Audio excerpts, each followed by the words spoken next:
Welcome in once again to this week's edition of the Duval Dive. Of course, I am Kyle Nash, the student of the game, and here with me, I'm of Jaguar Report as well. And by the way, here with me, of course, of Big Cat Country is the champion himself, as I call him, Travis Holmes, doing his thing. And listen, if you're watching on the Pro Sports Fans app, he'll be in momentarily as we kick off things here. And of course, if you happen to be watching on Sertoba Media's YouTube channel, Huddle Up Podcast YouTube channel, Student of the Game, or A7BN Sports Facebook Live, and of course, my Twitter or Twitch feed, also at the SOTG. Good time for all of you. By the way, maybe you're checking us out on oldschool101.com between 12 and 2 on Sundays, or on the 3-Point Conversion iHeart Radio channel. In any case, wherever it is, I can guarantee you're going to enjoy yourself today. And Travis, I got to tell you, I guess the best way to sum up this past Sunday is not great, Bob. Now granted, let's give the Niners a little credit. They're pretty good at football. I mean, this is a good team. Let's not act like there's just a bunch of powder puffs that came in and took care of business. But I'll say this. There's a reason why my article on Jaguar Report urged Jaguar fans to settle down. Like just in this in the PSF chat here and on Twitter and the socials and all this, people are basically already like surrendering the division to the Texans as if, there's not two AFC South games back to back here already coming. And no, I'm not saying anything about your particular tweet. You're commenting on the schedule. You're doing facts as you do. I'm not going after you, but they're like, no disrespect to Winder, who is often here on the chat checking out stuff with his Jacksonville Jaguars. I believe I saw something from him basically handing it. I think Houston's going to win out. And okay, let's pump some brakes, folks. There's 8 games left, and we're capitulating. What's going on here? I don't know. Maybe I'm the problem, Travis. You tell me. Well, I mean, this is today's NFL, and the team will go as the offense goes, and the team will go as the quarterback goes. And it's not that they don't believe in the Jaguars; they don't believe in the offense, the offensive coordinator, the scheme, the way that the team has played so far in 2023. And I think it's honestly just something that's coming to a head. It's one thing when it's just Press Taylor, and there's some frustration with that, and you can see some schematic things, but it's a whole nother thing when you see multiple games at home where the offense has not scored a touchdown for the expectations that came into this season. I think it just came to head when you see it from that perspective. Yeah, well, and I think a lot of it is too. You also have to account for the fact that at Everbank Stadium, they've played the toughest defenses that they're going to, on the schedule. Fair. Make an argument, you too. I mean, that's just a fact of life. But I can see why fans, if it was a close 49er game, and I've heard other Jaguar fans say this, maybe you were among them too on the Duval Dive Live we did from Everbank Stadium, which was a lot of fun, by the way, Travis. You did a great job. But I think a point even you made, it wasn't so much the losing part, it was the smackdown of that was problematic. And I get that being frustrated for any fan in that particular piece. But I feel like the next 2 weeks are crucial because they're AFC South Division games. You take care of businesses against the Titans. And you made the statement, this team goes as the offense goes. I don't agree. I've written too many articles on this defense. As the defense goes, so does this team. Now, I will grant you, it was the offense that prevented them from beating the Kansas City Chiefs. That's 100% correct. I wrote about that too, after that happened on the Jaguar Report. But generally speaking, the defeat of Josh Allen in London was the defense. The victory in New Orleans on Thursday, one could argue, was one of the few places where the offense turned it in, but it was the defense and Foster Moreau dropping a pass that prevailed in that game. It was the defense that did the heavy lifting against the Steelers. So I, Mm. yeah, I So think so this is a fun thing though. This is a fun back and forth because this is the divide first of all, how was within I the the Duval divide. offensive lineman defending the defense while you're defending the where world? How did this happen, Travis Holmes? Well, it happened because I think it's easier to view it from that perspective because you don't have skin in the game. And by skin in the game, I mean like again, You mean me fanatic. accidentally wearing a Niner cap the past 2 weeks? Yeah, that. Right. I Obviously, fanatic Jaguar fan right here, right? And we've I'm seen the shirt on your screen on the PSF with "This team makes me drink." I get it. yeah.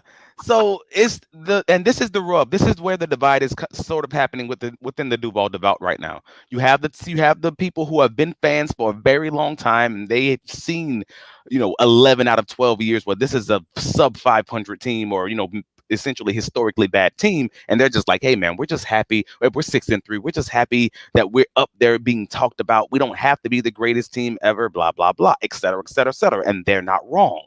And then you have the rest of the Duval Deval on the other side of the line where they are, well, we have a quote unquote generational quarterback. We are wasting his window on a rookie contract. We're wasting his window. We have an offense that should be significantly better. This is not just a good team. This should be a Super Bowl caliber team. And we're not going to be able to go against those top 5, 6, 7 teams in the NFL because of the issues within our offense, and they're also not wrong. It's basically, what is your barometer? Where are you gauging? Where are you aiming for? What are you aiming for? I guess that's essentially what this comes down to. Some people are happy with playoffs, one win, and we're good, and others are like, nah, this team will be a one and done team in the playoffs if they continue playing offense in the way that they are, and they're also not necessarily wrong. No, I don't think I don't think those that see the Jags as one and done are necessarily wrong. Theoretically, any team that doesn't have a bye, that could happen, right? I mean, I'm not gonna sit here and say that that's impossible. And the reason why I take it to that particular point is I'm on record in some podcast. I forget which one. I do so many, but I'm on record saying, they will win a playoff game, I feel like, and then, lose to one of the teams that's championship caliber and bound, right? Like, I had the Jags at 10 wins to open, and I forget what you picked, but I believe you had more than 10 wins. No, I had 10. I had 10 too. Did you have 10? Okay. Yeah. Oh wait, I do have the Excel sheet up. See, I can even officially confirm it and make fun of myself here. So remember when I was the one saying, hey, I'm a math guy because I'm an accounting major. And for me, I deal with the stats. And I was like, originally, I'm going to say this is an 8-win team. But because of the fan in me, I can't say that. So I'm like, this has to be a 10-win team minimum. Well, that was you were jockeying for 9 a while too. And where I got confused on the preview was where we had John Shipley, the guy who handles Jaguar Report and has brought me aboard to the ride of the season. Thanks again for that, John. He had 13 wins. That's what I was getting. Peter King had 13 wins. Like there's so many big guys out there that had 13 wins. I was never on that train. So anyway, shout out to Winder for jumping in the chat, by the way. But yeah, when it comes to the expectations, I'm not quite ready to bail on them yet. And right. As far as I mentioned the Texans earlier, Winder brings up the point the Texans could be an 11-win team.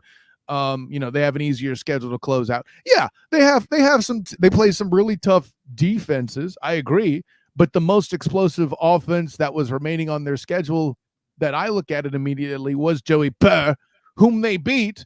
And now Joey Burr is not even going to be a factor anymore. The team I picked to get to the Super Bowl, so I'm completely screwed with Joe Burrow getting hurt. But that's a whole other thing. Or I should say hurt again. Which the reason why I take the time to mention Joey Burr is I think he has the same problem in general that the Jags do. And for all the people that talk about Press Taylor and Trevor Lawrence and Calvin Ridley, those are all obviously factors. But the protection on the interior is still wildly problematic. And I think what we have to remember is for all this greatness in the offense, because they're great, they can typically hide the flaws in the middle. and I believe it was you, John Sipley, any member of Jaguar Twitter basically genuinely jumped on this. The 49ers up front just simply dominated the bejesus out of that offensive line. There's not really a middle ground on it. The film says it, the stat says it. It's kind of a universal belief. Is that too far? Am I oversimplifying it, Travis?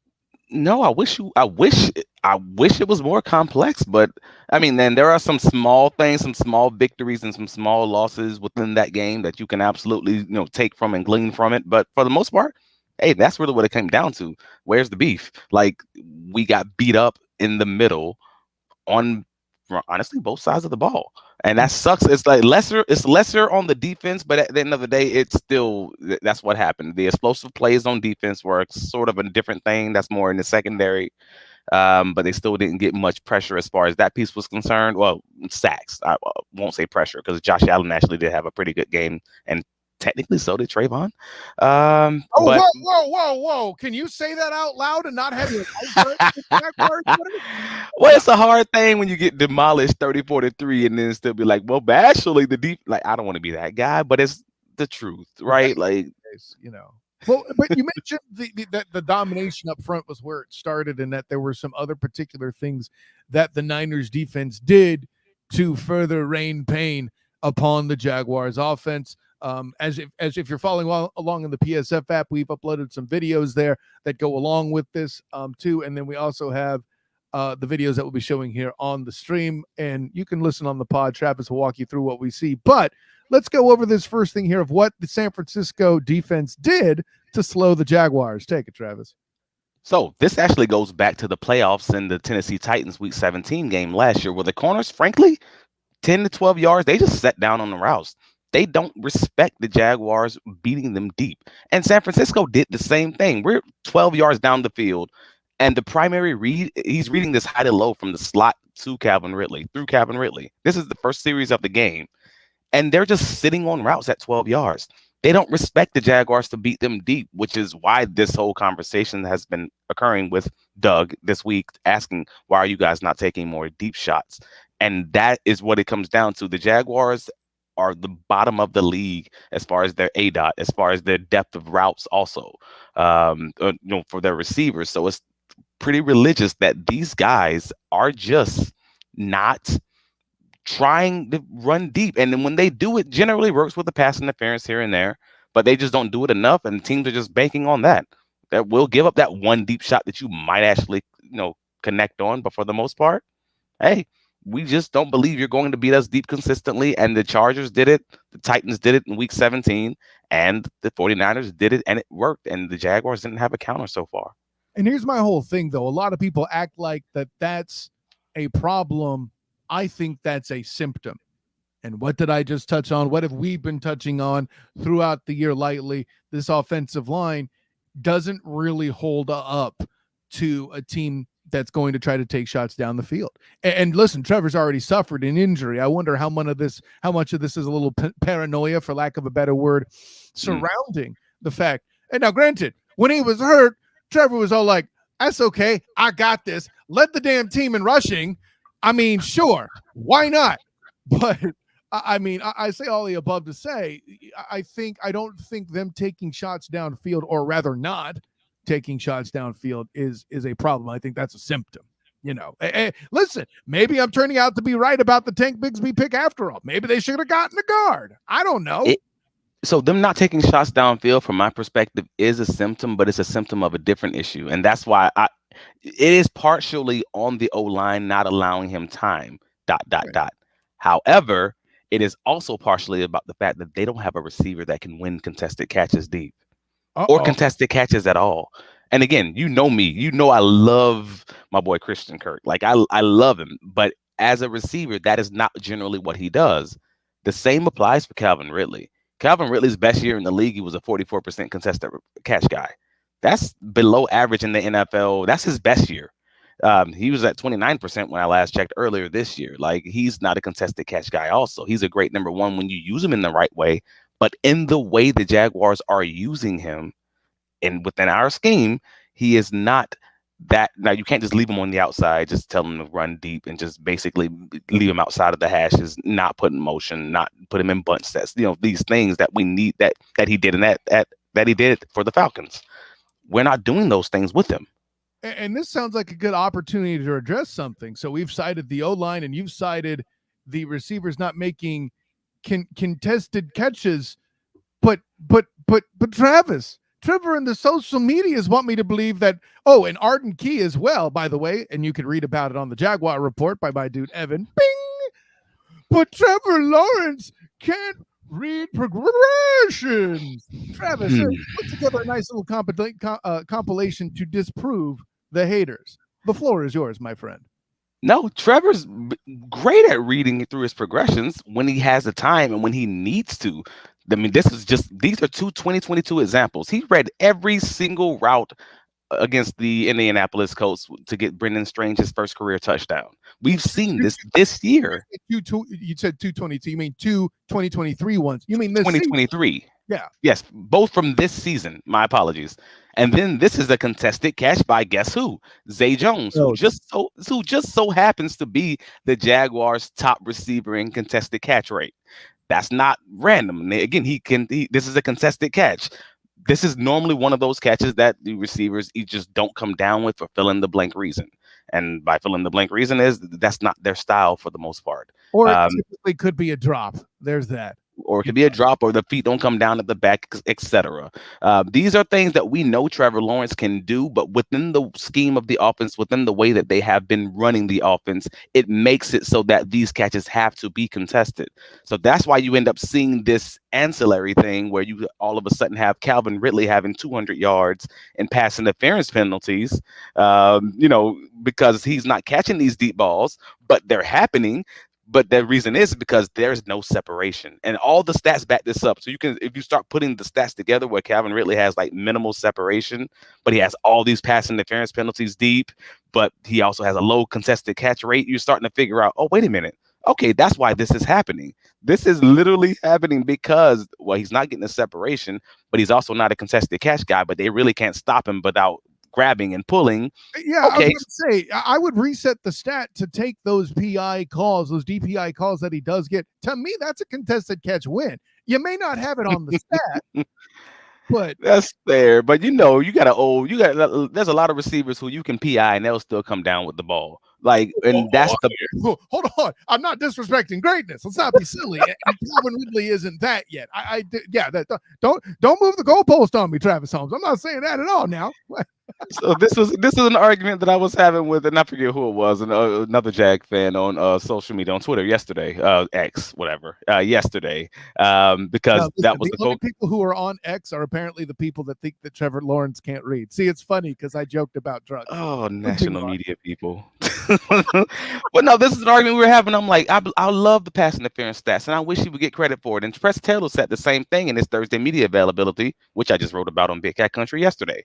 Thursday thing, right? But he said the same thing. The biggest difference in that is the only unfortunate part is he doesn't get credit for those stats. But most importantly, you will rarely, if ever, have a touchdown on a pass interference penalty that happens. Whereas there are very many plays. Yeah, he'd have to be a guy that could bring it down like you're talking about with the and one, like Zay right. Jones. Which, by the way, unfortunately, it doesn't look like Zay Jones is going to be on the field anytime soon. And that's a whole other ball of wax we're not getting into on this because we need more details to come out. Right, but that's the worst part about it, because again, there's very many drives where those that will get a PI, and it's the best play that we had on that entire drive, and it just results in a field goal, or maybe even results in a turnover later in the drive. Whereas if there's a deep ball that's caught, there's very many of those will end up as a touchdown. Or that doesn't happen. Or best case, it'll turn into an NT and run, typically speaking, for a touchdown. Right. Yeah. So my point is, if they're struggling with getting touchdowns, I'm happy about the PI, but the PI for me is the church donation for change when they're asking for dollars. Like it's important, but it's not the thing that we're looking for. We need those big plays. We need those explosive plays. We need those touchdowns, because that's what's going to drive this offense. We'll take the money that jingles, but we prefer the kind that folds. Listen, I've seen Coming to America as well. That's where I was. I got you. Well, no, I mean, that's a great point. I mean, we'll take the points that involve an upright, but we prefer the ones that are in the goal. I hear you, Hmm. buddy. I Hmm. hear you. Well, and I think this is a good place to. By the way, too, as an aside, I think from the opening play where Trevor Lawrence bootlegged and Fred Warner just sniffed it out, I knew this entire game was going to be rough. Just because, to your point, the other team watches film too. And again, I don't want this to be a whole thing where, golly jeepers, the Jags are so bad. Not really. Okay, let's please remember that a lot of people out there have the San Francisco 49ers as a Super Bowl contender on their bingo card, and they did something a lot of teams didn't do, and this isn't calling out the Jags. They actually got somebody to try to bolster their O-line. A lot of teams sat on their hands and didn't get better at the trade deadline, where the Niners very immediately saw, hey, listen, Nick Bosa couldn't get to Joey Burr. That's a problem. Let's augment. They did that. They brought in Chase Young. Right now, granted, the other thing is too, Trent Williams was on the field, maybe not at 100%, but that matters. Yeah. I mean, me going back to an O-line point, we've never heard that on this show before. Anyways, Well, yeah, to your earlier point, yeah, the 49ers watched film, and the Jaguars actually did a few of the things that we said in last week's show. You started the Niners watch film thread. Oh, It's a good one. Well, no, it's funny because the Jaguars actually did two of the things that worked for the Minnesota Vikings, that worked for the Cincinnati Bengals, as far as the chipping with Evan Ingram or chipping with the tight ends and the inside motion, that near sack by Fred Warner. That was actually them doing the thing that San Francisco has struggled with 3 weeks in a row. So are you telling me the augmentation I mentioned at the trade deadline was immediately effective in this game? I won't even say that. I'm saying a whole different thing. I'm saying the thing that they struggled with for 3 weeks straight, they had a bye week to watch some film and figure out how to fix their own issues. And the Jaguars did what they were supposed to do. Hey, this is what San Francisco struggles with. And they said, we don't struggle with it anymore because we're doing this. And you weren't expecting it. And they weren't prepared to counter the counter. Bingo. The Jaguars were they were not ready to counter the counter, and they didn't know what to do at that point. I mean, let's be fair. We have two Super Bowl caliber coaches facing each other. Only one of them is a winner. I was about to say, Kyle Shanahan should have been an offensive coordinator Super Bowl winner, but that's another conversation for another day when people want to tell me Bill Belichick should have been better. Anyway, sorry, wrong podcast for that. But here's what I will say, my friend. I think a lot of that. Actually, no, I think you said it plenty fine. Here's what I do want to move to is you mentioned getting the offense involved and countering things, making adjustments. How do you have a nice little clip here on ways and methods the Jags can use to fix some things and be prepared for battling the defensive front that features one Simmons. Yeah, he's kind of a big deal up front for the Titans. Let's play that now. Hear what the Jags offense can do. Well, so this is actually a interesting thing because this goes back to that San Diego goodness, LA Chargers game from last year. This was the Jaguars counter specifically. Yeah, the playoff game. This was the Jaguars counter to the fact that the corners were sitting on all routes, on everything that was 12 yards and under. So they went to this trip set backside and Evan Ingram doing the out route. Only problem is they did it this game and it didn't work. And it didn't work because, again, the 49ers defense, the defensive coordinator, they watched film. They knew we're not going to run cover 4, or we're not going to run this cover 4, cover 3 match. We're just going to run cover 1 or different variations of that and make them block 3, 4, 5 of us. And the Jaguars didn't have a counter. Again, a counter to the counter. The Jaguars didn't have a counter to that counter. And San Francisco, the Chargers, and even the Titans in week 17, they all did some similar variations of this. And that's the reason for this week. I'm curious about what the Jaguars are going to do on offense. What is Press Taylor? What is Duck going to do? Because they know, the Titans know. Everybody's saying that everyone's copying, all these teams, San Francisco, et cetera, are all copying the Chargers. No, they're copying the Titans. And we're playing the Titans because the Titans actually showed the blueprint in week 17 and no one talked about it because no one had seen it multiple times in a row. So now we're playing against the Titans, and you have Arden Key in the media saying take away his first read, and it's the same thing Nick Bosa said. But in reality, the Titans knew this before anyone else, and I think this is going to be an interesting game in that way. I want to see what the offense looks like. Well, so and there's a couple things with that. First of all, we've gone on to talk about, they didn't have a counter for a counter. Let's also be fair. The Jags had, what was it, 2-3 red zone turnovers. So it's not like some movement of the ball didn't happen, but that red zone stat was just murder, even over and above and beyond what it typically has been for this team, Travis. I mean, is it? To not bring it up. What do you mean? Is it? Like, I mean, at this point, this has been an ongoing thing. I can probably copy and paste this into my every week article, my every week press conference article. What are you questioning? What I missed? Oh, our turnovers in scoring range. Maybe not necessarily 20 yards and in, but maybe 30 yards and in. It's getting kind of crazy. Yeah, it's getting crazy how often we're turning the balls over. Yes, it is murder. Absolutely. All year, 77 points so far is how much I'm keeping the count. It's 33 to 77 points, depending on if it's a field goal or a touchdown, however you want to count that. That's how many points we've left on the field. Right. First of all, damn, that's all I can say. So doing math in my head, that's 11 times. Well, that's what Doug said on Monday. Yeah, he was saying it was 11 times. That someone I was in the conversation with Demetrius Harvey, and he was saying it was 10. By the way, he's awesome. Yeah, he was saying 10 times. I'm like 10 or 11. Okay, cool. 30 to 33 points or 70 to 77 points. Yeah, exactly. You're leaving. That's a lot of points in 9 games to just leave on the field in scoring range. I mean, if you were this generous, you should be getting tax breaks from the government. Maybe that's it. Tax breaks for the government to build the new stadium there in Duval. Oh, gosh. I just wish it didn't cost them so many games.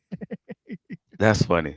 In fairness, it would have only really cost them the Chiefs game because, in fairness, when the Jags lose, they do get blown out. It seems, generally speaking. Yeah, no, and I'll listen. I'll have fun talking to you about that whole Texans game too. I'm really curious about that. And we can run this episode a little longer this week, so I'll drag the time to ask you a couple of these questions. So, when it comes to, we mentioned the red zone turnovers. Here's our analysis. Don't do that. Next. Yes, that's fair. That's a good analysis. I like that. But hey, listen, I wrote something about that, for the black and gold banneret, bing, leading into the Oklahoma State game, and we saw what happened there. Yeah, they demolished us. I'm sure the Duval devout hope so. But this was something that Trevor he figured out last season, and at one point or another, earlier in the first half of the season, he was turning the ball over in the red zone a lot. Also, we forget that happened because we're so happy about the end of the season. But this just happened last year.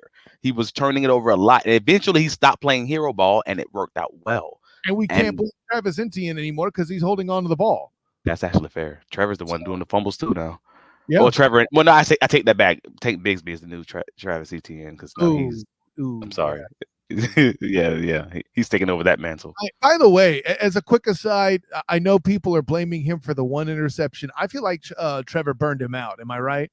Bingo. That was 4 yards away. You can't throw a bullet high, like barely even got to the tip of his like we hear top of the fingers from 4 yards away, and you're throwing a bullet. That's rough, man. For a receiver, that's definitely rough for a running back. Come on. Yeah, and it was high too. I feel like myself having to make some tight end catches would have had issues with that one. That was pretty tough. Cool. So with that in mind, take me to the Titans here. Now, obviously, we're all super familiar with Derrick Henry. He's the whole reason, or part of the reason, why Trayvon Walker was drafted over Aiden Hutchinson. I know we can have that debate again, but trust me, that's it. Yeah. You and I wouldn't debate each other. We'd be debating America, is what I'm saying. But Will Levis. No. Question. Oh, go ahead. No, you're already on it. It's Will Levis. It's going to be whether or not the team allows Will to extend plays and kind of just buy time. That can kill any defense, and that's kind of what it's going to come down to. Because I do believe that the Jaguars' defensive line will be successful putting this front under pressure. I mean, as we're currently talking about this, as it currently stands, they might be playing against a third string left tackle because Nicholas, Petit, I forget his hyphenated last name. He got injured 2 weeks ago against the Steelers, and he was their starting left tackle. And so they just promoted Andre Dillard last week, who just got hurt also. He has a concussion. So he doesn't seem like he's going to be playing either. So the Jaguars might be playing against the third string left tackle for the Titans, a team already who generally doesn't hold the ball. And as far as their passing game is concerned, if there's going to be a pass, it's going to be a play action pass.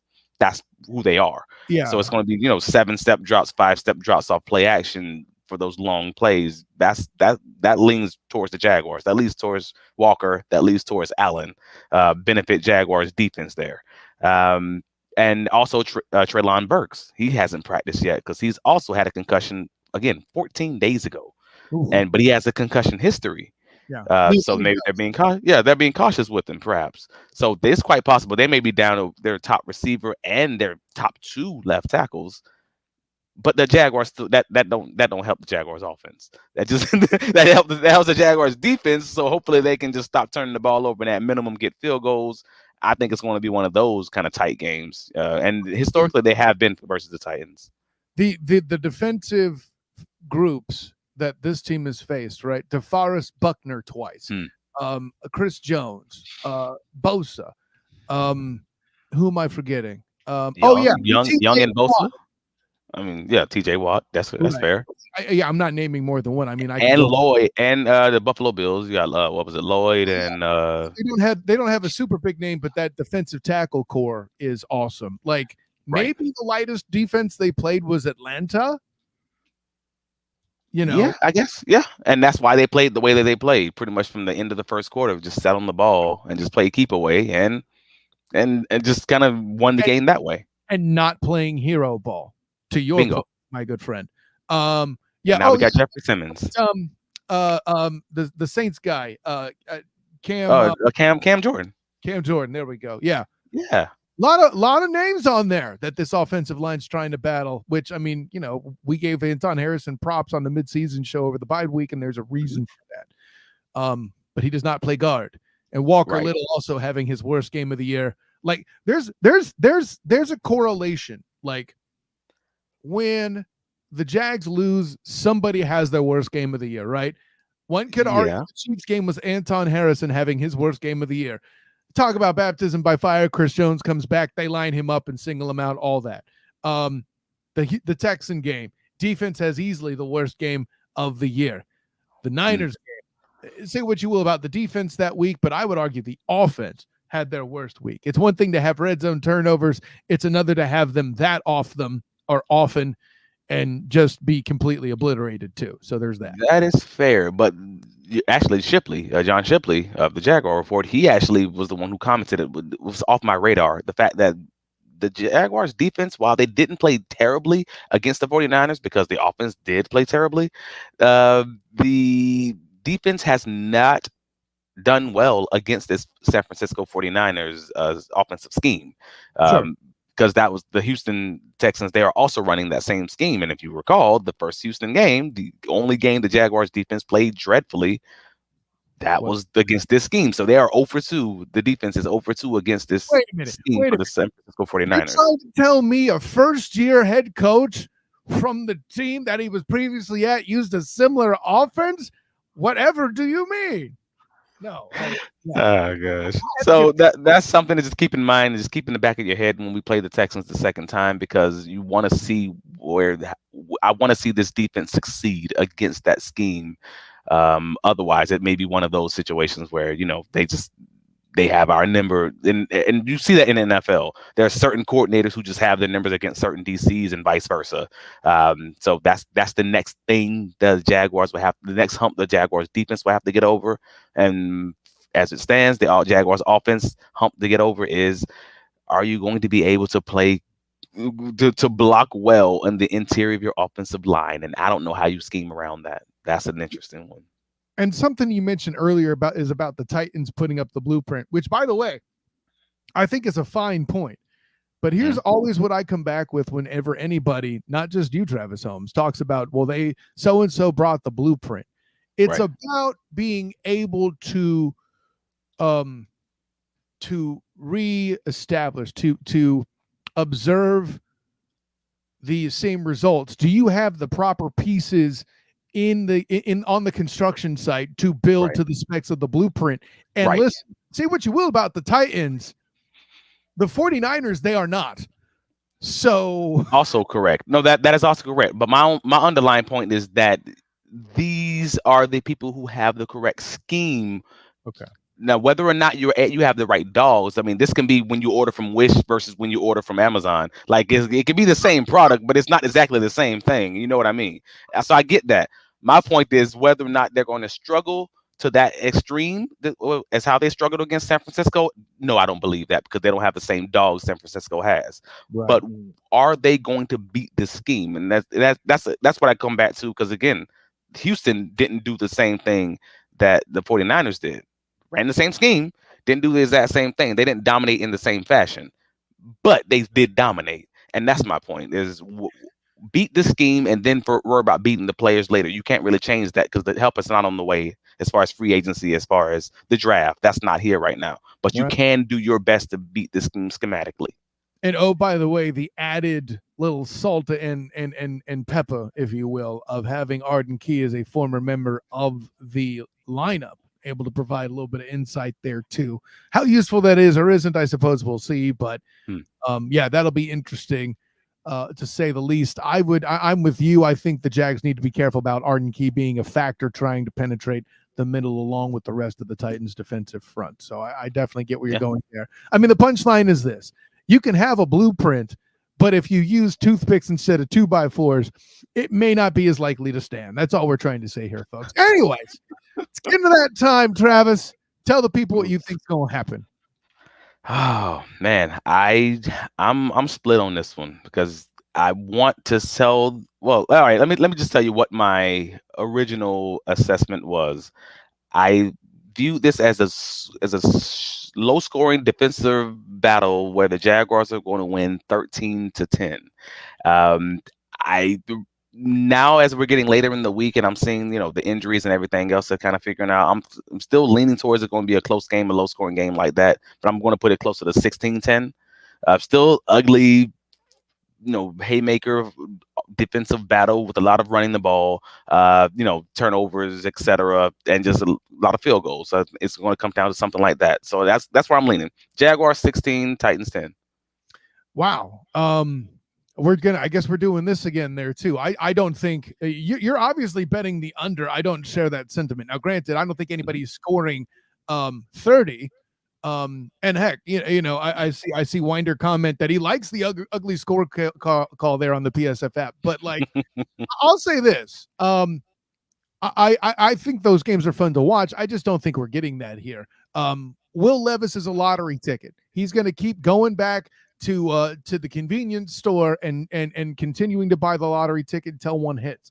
I think one will. I'm not saying Derrick Henry will be neutralized. Obviously, that's ridiculous to say at any point.